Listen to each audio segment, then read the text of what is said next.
Hello everyone, आज हम लोग डिस्कस करने जा रहे हैं chapter people as a resource. हम देखेंगे कि किस तरह से इस चैप्टर में सारी चीजों को डिस्कस किया गया है। बहुत ही इंटरेस्टिंग चैप्टर है क्योंकि यहाँ पर ह्यूमन रिसोर्स को एज अ किस तरह से हम लोग यूज करते हैं या फिर जो बाकी के हमारे नेचुरल रिसोर्सेज होते हैं उन्हें हम किस तरह से यूज करते हैं, वो सारी चीजें हम इस चैप्टर में डिस्कस करने वाले हैं। क्लास 9th का सेकेंड चैप्टर है इकोनॉमिक्स का। स्टार्ट करते हैं। The chapter people as resource in an efforts to explain population as an asset for economy rather than a liability। Basically इस चैप्टर में हम ये एफर्ट डालेंगे कि जो पॉपुलेशन है, पॉपुलेशन को एज अ एसेट्स हमें एक्सप्लेन करना है। इस चैप्टर में हमें ज्यादा से ज्यादा एफर्ट डालने हैं कि पॉपुलेशन को एज अ एसेट हम लोग एक्सप्लेन करें रेदर देन लाइबिलिटी। अब एसेट और लाइबिलिटी क्या है? ठीक है, तो एसेट है कोई भी चीज जो हमने परचेज की है और हम उसका फ्यूचर में यूज कर रहे हैं, वो हमारे पास रहेगी। सपोज दैट मैंने मोबाइल परचेज किया तो वो मेरी एसेट हो गई, छोटा सा एग्जांपल है। ठीक है, वो मेरे पास रहेगी और कोई मुझे उससे नहीं लेगा जब तक मैं उसको बेचना ना चाहूं। अगर हम लाइबिलिटीज की बात करें तो लाइबिलिटीज है कि वो हमें पे ऑफ करना है, हमें उस रिटर्न में देना ही है। फॉर एग्जाम्पल, इलेक्ट्रिसिटी बिल आता है, इलेक्ट्रिसिटी बिल क्या है? लायबिलिटी है, क्योंकि हमें उसे ड्यू डेट पर पे करना है। अगर नहीं करेंगे तो क्या होगा? क्या होगा? हमें फाइन देना होगा। ठीक है, तो वैसे ही अगर हम रिसोर्सेज की बात करें और ह्यूमन रिसोर्स की बात करें तो हम लोग क्या है? As a asset rather than liability. Population become human capital when there is investment made in the form of education, training and medical care। population human capital कैसे बनेगा? कब बनेगा? जब हम इन्वेस्टमेंट करेंगे। किसमें? पॉपुलेशन में। इन्वेस्टमेंट किस फॉर्म में होगा? तो एजुकेशन की फॉर्म में होगा। हम लोगों को ज्यादा से ज्यादा क्या करेंगे? एजुकेट करेंगे, ट्रेन करेंगे उन्हें और स्किल पावर उनके अंदर डेवलप करेंगे। सो दैट क्या होगा? वो जो पॉपुलेशन होगी एक स्किल्ड, वेल एजुकेटेड और ट्रेंड पॉपुलेशन होगी रेदर देन कि वो किसी कंट्री पर बर्डन हो। एंड नेक्स्ट आगे डिस्कस करते हैं। In fact human capital is the stock of skill and productive knowledge embodied in them. Basically human capital है क्या? स्टॉक ऑफ स्किल्स और प्रोडक्शन है, क्योंकि जितना उनके अंदर स्किल्स होगा उतने ही वो क्या होंगे? प्रोडक्टिव होंगे। जितने एजुकेटेड होंगे उतना ही अच्छे अच्छे थॉट्स उनके होंगे, अच्छे आइडियाज उनके पास होंगे। तो ये चीजें हम देखते हैं ह्यूमन कैपिटल में, और इस तरह से ह्यूमन कैपिटल का फॉर्मेशन होता है। नेक्स्ट, अगर ह्यूमन कैपिटल का और भी सिंपल से एग्जांपल ले तो ह्यूमन कैपिटल लाइक हम लोग क्या कर रहे हैं? सब लोग एजुकेशन ले रहे हैं, कोई ट्रेनिंग ले रहा है, ठीक है, कोई बिजनेस की प्रिपरेशन कर रहा है। तो फ्यूचर में वो क्या करेंगे? सभी लोग आगे चलकर क्या करेंगे? हर एक पर्सन अपनी अपनी स्किल्स के अकॉर्डिंग इकोनॉमी में अपना अपना पार्टिसिपेशन करेगा, अपने अकॉर्डिंग इन्वेस्ट करेगा और इकोनॉमी को सर्कुलेट होने में क्या करेगा? हेल्प करेगा। तो इसी तरह से हर एक कंट्री की इकोनॉमी रन करती है। People as a resource is a way of referring to country working people in terms of their existing productive skills and abilities। Looking at the population from this productive aspect emphasizes its ability to contribute to the creation of the gross national product। Like other resources, population also is a resource, a human resource। अगर हम बात करें कि GNP क्या है, basically GNP क्या है कि वहां की जो पॉपुलेशन है, ठीक है, वो कितनी उसके अंदर एबिलिटी है या वो कितना प्रोडक्शन कर पा रही है और क्या उस प्रोडक्शन के थ्रू क्या हो रहा है, वो कितनी प्रोडक्टिव और कितना क्रिएशन कर पा रही है, कितने प्रोडक्ट्स बना पा रही है, जिसे हम क्या कहते हैं?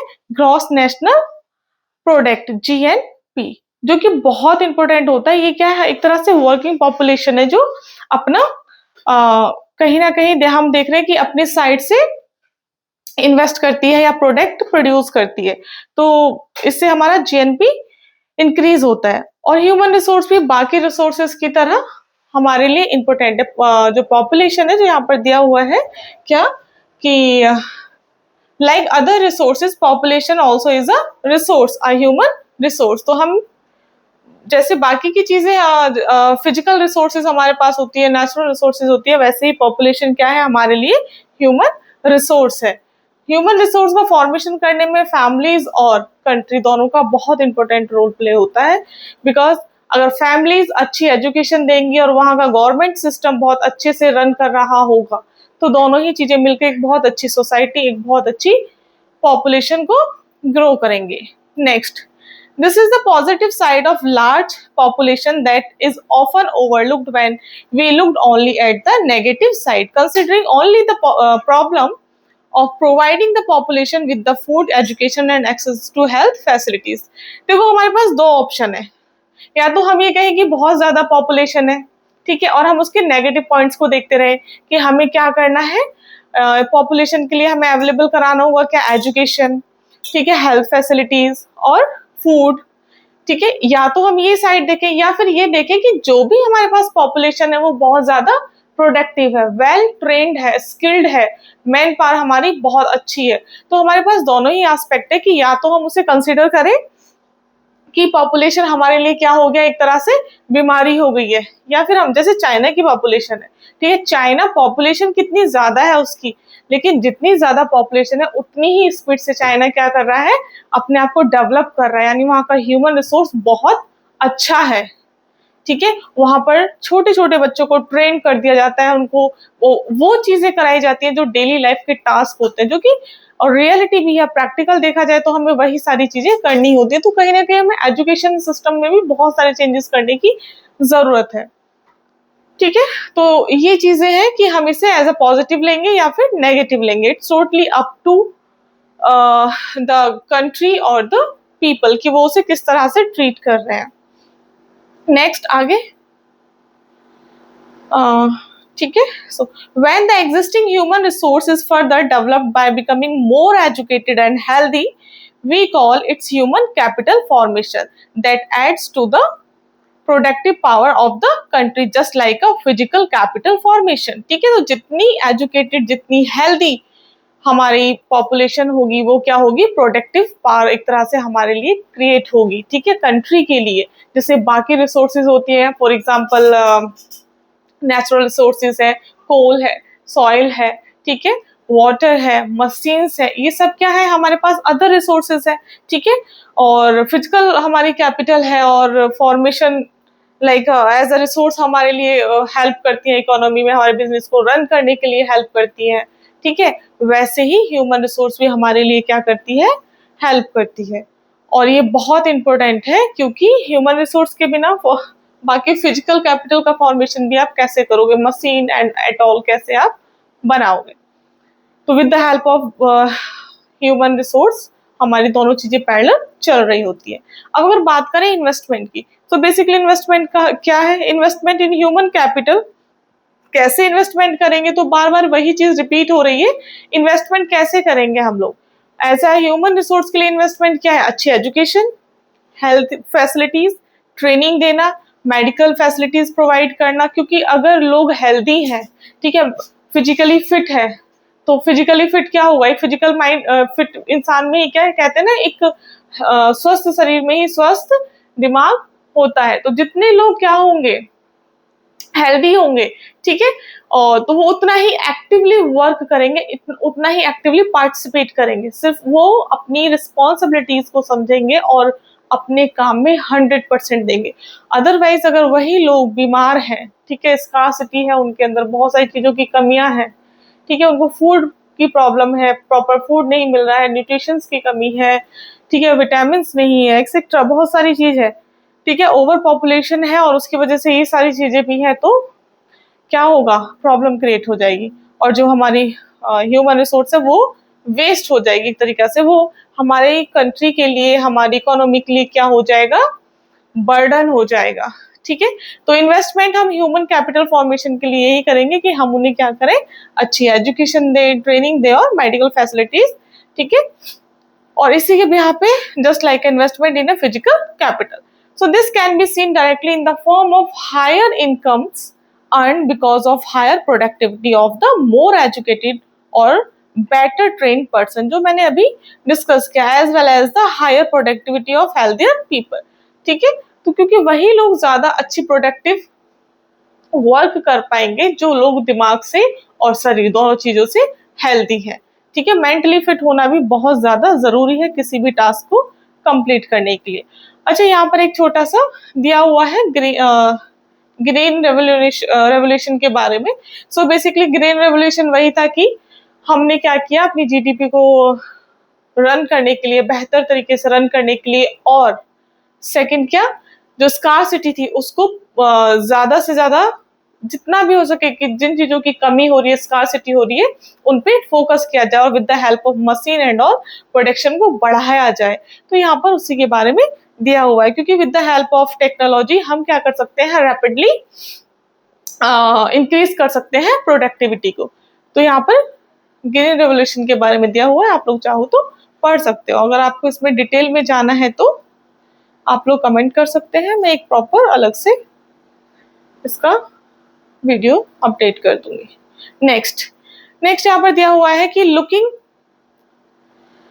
Eight the photograph, can you explain how a doctor, teacher और engineer and a tailor are an asset to the economy. So यहाँ पर दिया हुआ है, देखिए ये सब क्या है, ह्यूमन रिसोर्स है। ठीक है, एसेट है, क्योंकि सब लोग क्या कर रहे हैं, अपनी रिस्पॉन्सिबिलिटीज को फुलफिल कर रहे हैं। Not only do more educated and healthier people gain through higher income, society also gain in other indirect way, because the advantage of more educated or healthier population spreads to those also who themselves were not directly educated or given health care. In fact, human capital is in one way superior to other resources like land and physical capital. ठीक है, so human capital is in one way superior to other resources, like वो भी क्या है, human resource भी अपने आप में क्या है, सिर्फ एक वही नहीं है जो सुपीरियर है, हम ये कह सकते हैं, या फिर एज अ सुपीरियर काम करती है ह्यूमन कैपिटल।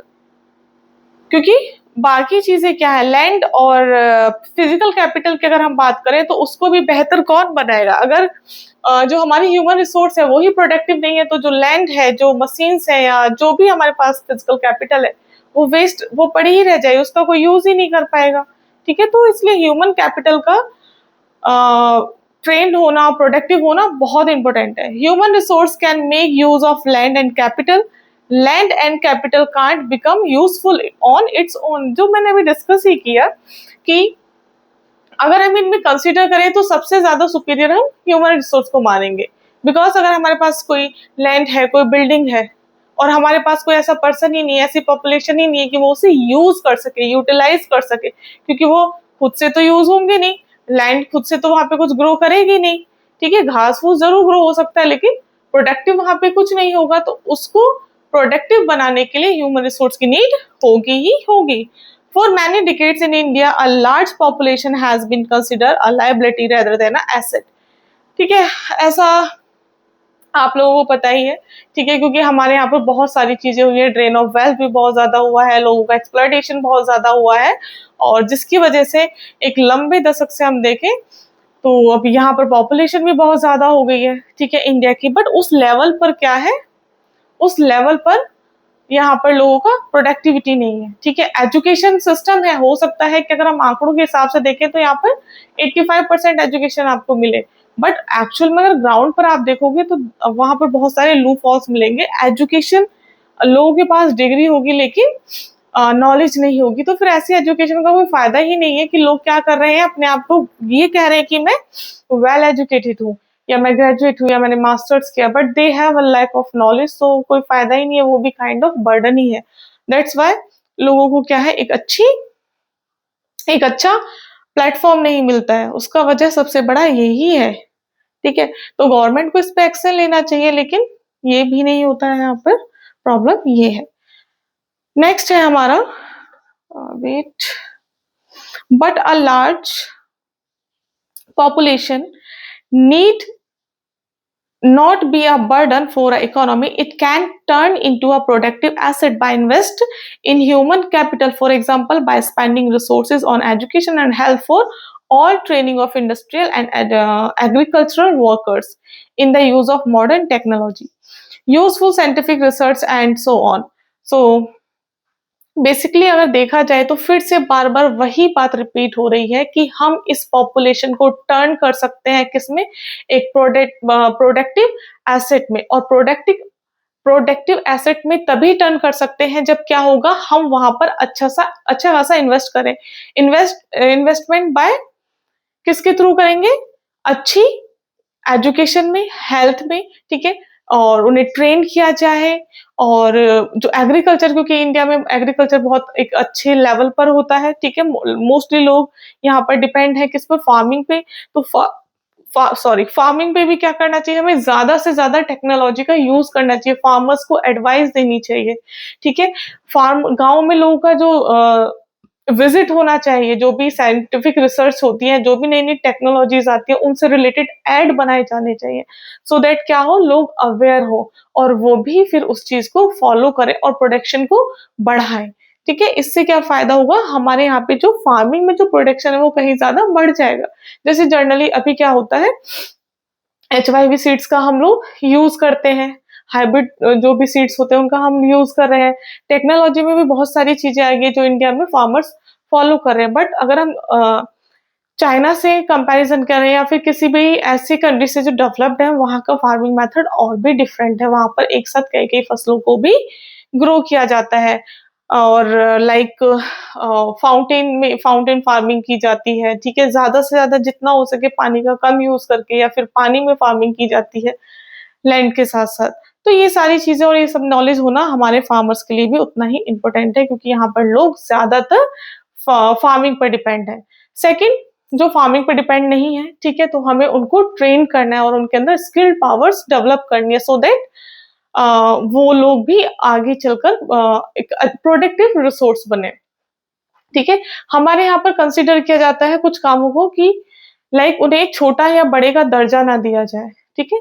जैसे एक मैकेनिक होता है, ठीक है, तो हम उसे एज अ मैकेनिक कंसिडर करने लगते हैं, बट वो स्किल्ड, हमें उसके स्किल्ड को देखना है, ठीक है। तो मेरे अकॉर्डिंग मेरा मानना ये है कि हमें ज्यादा से ज्यादा इस तरह का भेदभाव ना करते हुए उनके काम को और उनकी चीजों को वैल्यू करना चाहिए, क्योंकि विदाउट प्लम्बर हमारे घर में पानी नहीं आएगा। तो एक प्लम्बर की हमारे यहाँ पर क्या वैल्यू है, हम उसे कैसे ट्रीट करते हैं, ये लोग आप अच्छे से आप लोग भी जानते हो। और क्या उसे ऐसे ट्रीट करना चाहिए, ये आप लोग डिसाइड करो, ठीक है। क्या उसकी स्किल्ड को हमें अंडरस्टैंड नहीं करना चाहिए? अगर वो स्किल्ड नहीं होता, अगर उसे वो चीजों की नॉलेज नहीं होगी और हमने उसे नहीं ट्रेन किया होगा, तो फिर हमारे लिए कितनी प्रॉब्लम होगी वो भी समझने की जरूरत है। तो होप सो कि इतना आप लोगों को समझ आ गया होगा।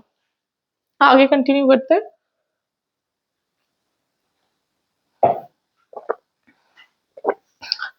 आगे है द फॉलोइंग केस और illustration how people can try to become a more productive resource.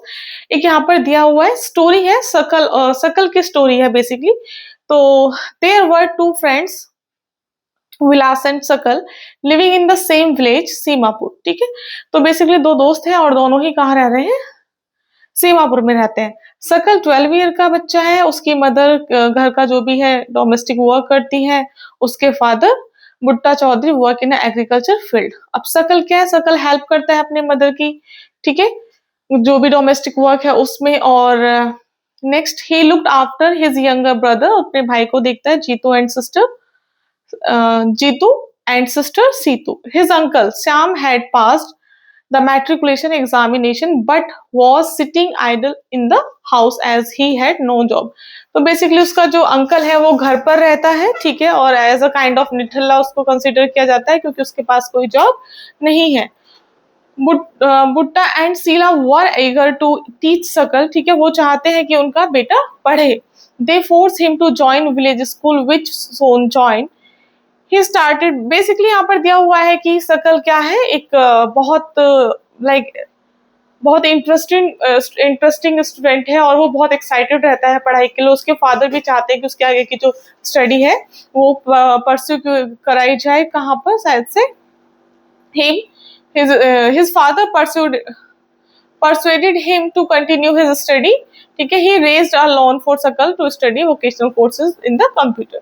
So basically वो उसके फादर चाहते हैं कि उनका बेटा आगे पढ़ाई करे और कोई वोकेशनल कोर्स करे, लाइक कंप्यूटर वगैरह का कोई भी कोर्स करे और आगे चलकर वो कंट्री पर या किसी भी इकोनॉमी में क्या बर्डन ना बने, एक प्रोडक्टिव ह्यूमन रिसोर्स बने। तो इस बेसिकली यहाँ पर वही एक स्टोरी दी हुई है कि किस तरह से आप इन्वेस्ट करोगे, किस तरह से एक बच्चे को प्रोडक्टिव बनाओगे और वही प्रोडक्टिव क्या होगा, हमारा एक प्रोडक्टिव ह्यूमन रिसोर्स होगा। तो बीइंग अ पेरेंट्स, ठीक है, बीइंग अ पेरेंट्स डिपेंड करता है कि आप लोग भी किस तरह से अपने बच्चों को एजुकेट कर रहे हैं। So this software helped him to increase sale and firm. His boss acknowledged his service and rewarded him with a promotion. तो बेसिकली वो एक सॉफ्टवेयर बनता है, ठीक है, और हेल्प करता है किसी फर्म में और वहां पर उसको रिवॉर्ड दिया जाता है उसके काम के लिए। So it's about the story. और नेक्स्ट है, आई होप कि मुझे लगता है यहाँ तक आप लोगों को समझ आ गया होगा। आज हम क्लास को यहीं एंड अप करेंगे। इसके आगे का जो भी होगा हम लोग नेक्स्ट क्लास में कंटिन्यू करेंगे स्टोरी ऑफ विलास। ठीक है, आप लोग चाहो तो आगे का कंटिन्यू कर सकते हो, रीड कर सकते हो। नेक्स्ट वीडियो में मैं ये सारी चीजें आपके साथ डिस्कस करूंगी।